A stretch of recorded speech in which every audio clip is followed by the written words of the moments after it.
So I'm just going to remind everyone at the start of probably every video for the next couple weeks that we are doing a giveaway right now for the sweet looking Cardfight Vanguard Imaginary Gift Force 2 markers that were only given to local game stores. And we're giving it to you guys. So link to the video describing the giveaway in the description, and the Gleam link is also in the description below that. Hey everyone, it's Yue from the Strictly Broken YouTube channel, and today I did by the title of the video, it's obvious. My team, sorry, it's not it's the team, our team. Stinky got second place at the first ever Dan's Ranch Trios Cup, which, thank you so much to Dan and his fellow, comrades, if that's the right word. Tian, Kevin, William, all those guys for hosting this tournament. It was super fun to play. And honestly, preparing for it and playing in it has actually, sparked a little bit of fire back into me for and towards this game. Like, my passion for it is definitely a little bit back, and I'm honestly enjoying playing Weiss Schwarz every day. Prepping for it on stream was some of the most fun I've had playing Weiss Schwarz in the past year. So thank you so much, the Dan's Ranch crew, for doing that. We got second, so shout out to my team, Tony and Thomas. I don't know, I can't remember their handles off the top of my head, but those guys are awesome. We a lot of us, we were quote unquote retired Weiss players, quote unquote, right? But we came through, we did pretty well, and yeah, this is my deck. I have it laid out. I usually do deck profiles more like, one at a time and everything. I want to have it all laid out in one go. Everyone who watches the stream, twitch.tv/SBTCG, knows I've been testing this nonstop for the past couple of weeks. I was pretty sure I wanted to play this deck because I never got to play this deck in any major tournament, so I wanted to, see how I perform with it at this tournament. My individual record for the tournament was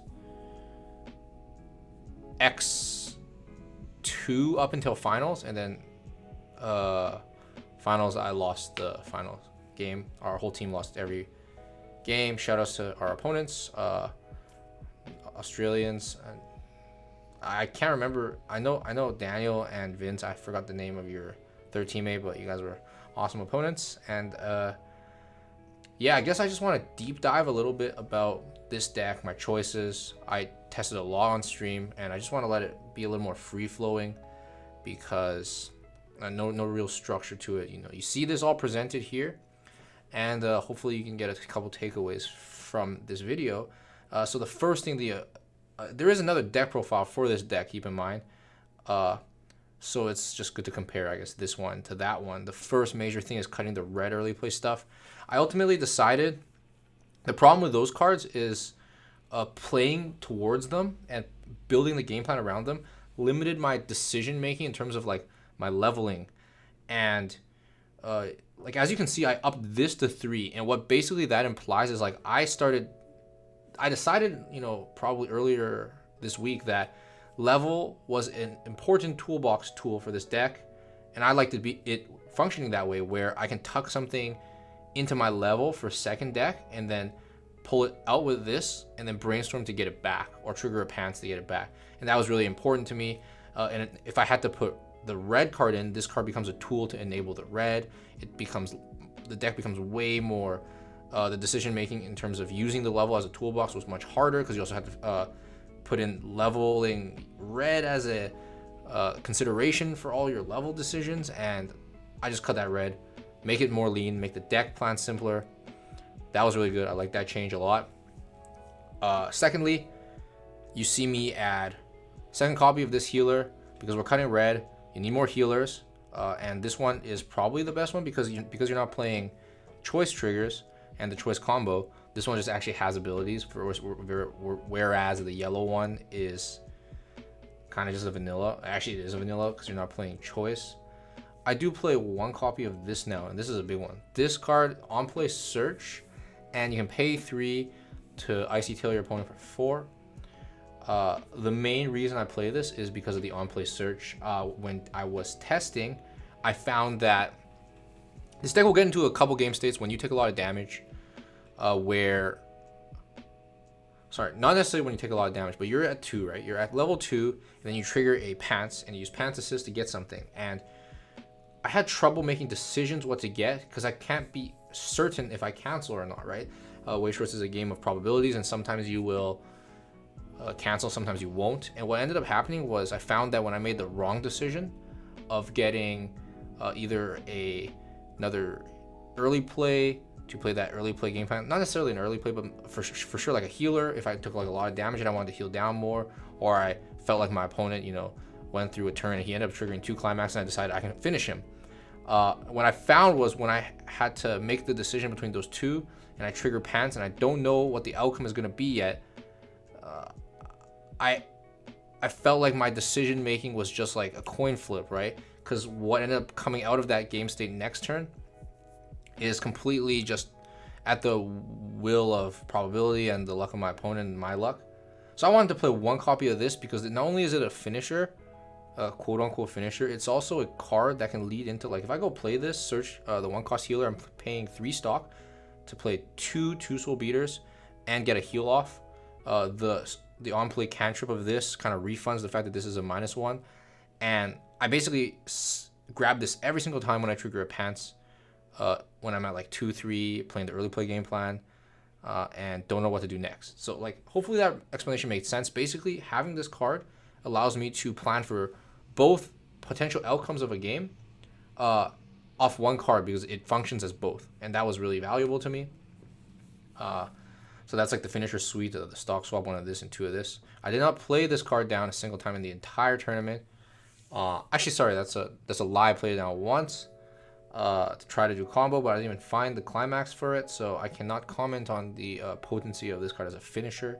Every game was won off of level 2 grinding, going for good compression, going for strong toolboxing options, and just playing, a fair game of Weiss Schwarz, but playing hopefully the game. Hopefully I'm running a bit luckier than my opponent, or hopefully I'm making decisions that help me win more field more often than my opponents, and that's what we ran with.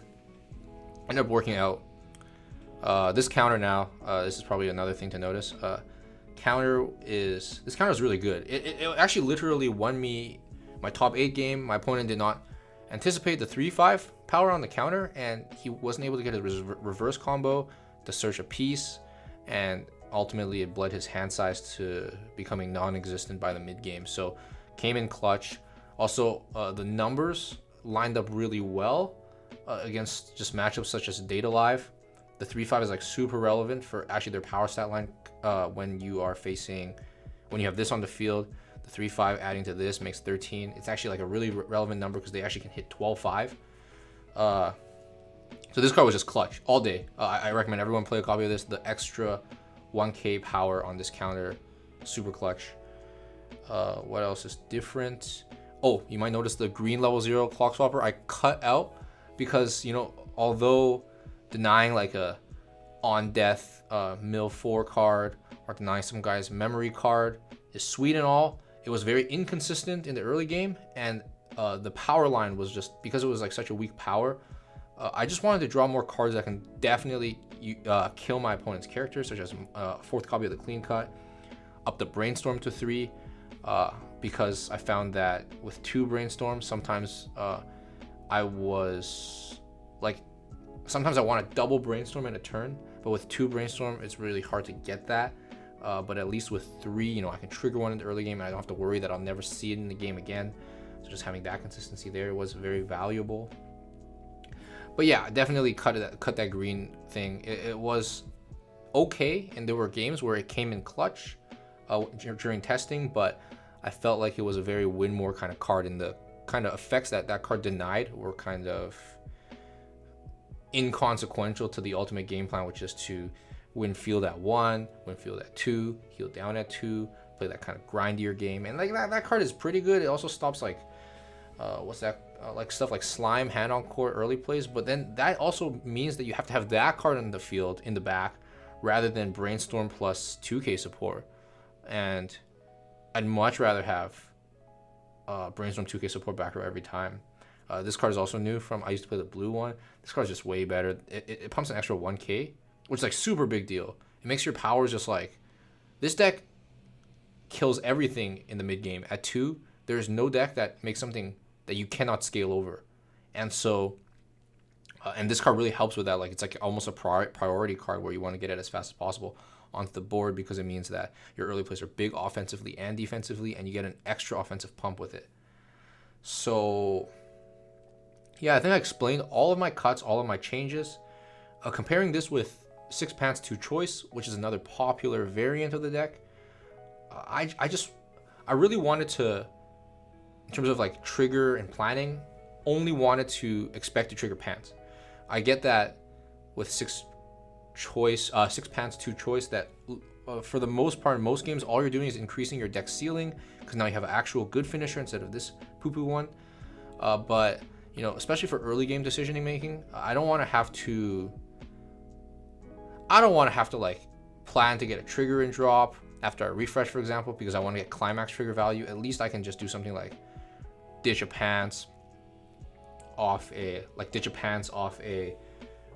play or brainstorm, hit a pants trigger, like hit a climax, so that I can, you know, salvage one, and then I have the pants in the grave to get pluses off pants triggers and fixing with that. It was just, I felt like adding a second kind of trigger would make me make different decisions in my playing, similar to what I was explaining with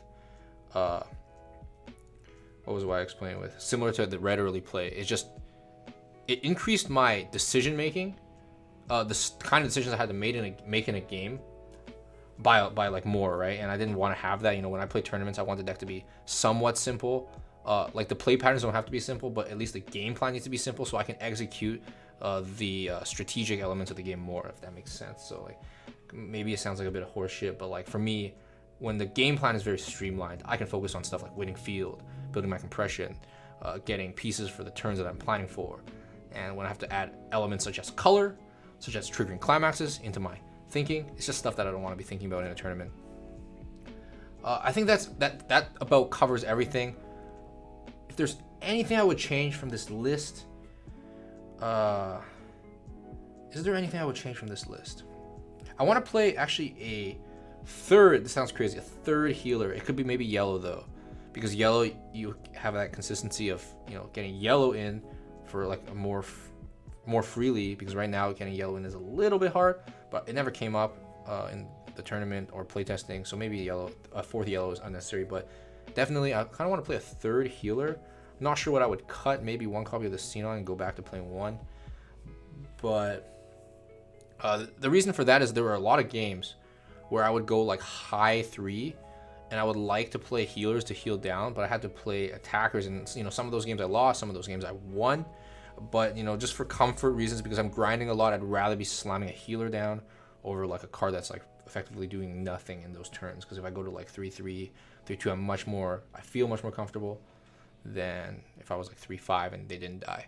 Oh, one last thing, no money counter. I play tested with money counter because I cut the back row, and I'm only playing 4 green. Getting money counter, it's like again, I was talking about color. It goes back to that. Like getting green at 3 is a consideration that I have to incorporate into my game plan that I do not want to have to do, and so ultimately cutting that for that reason. Also, money counter in itself is almost like another thing that you have to consider in your game plan, because you actually have to get a money counter at some point in the game if you didn't hard draw it.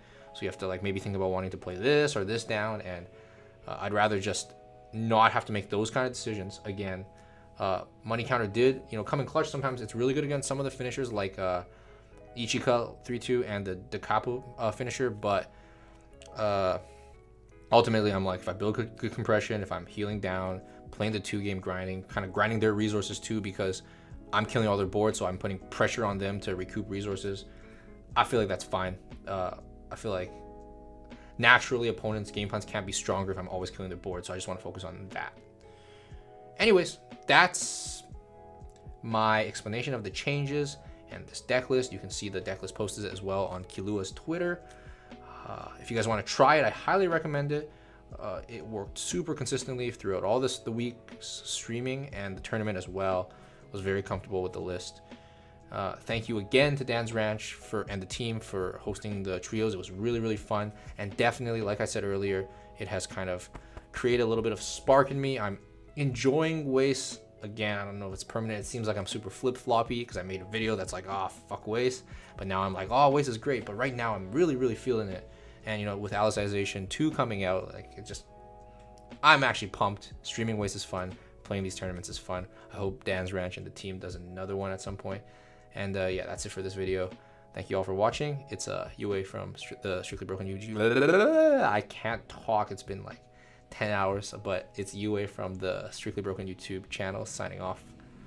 Peace.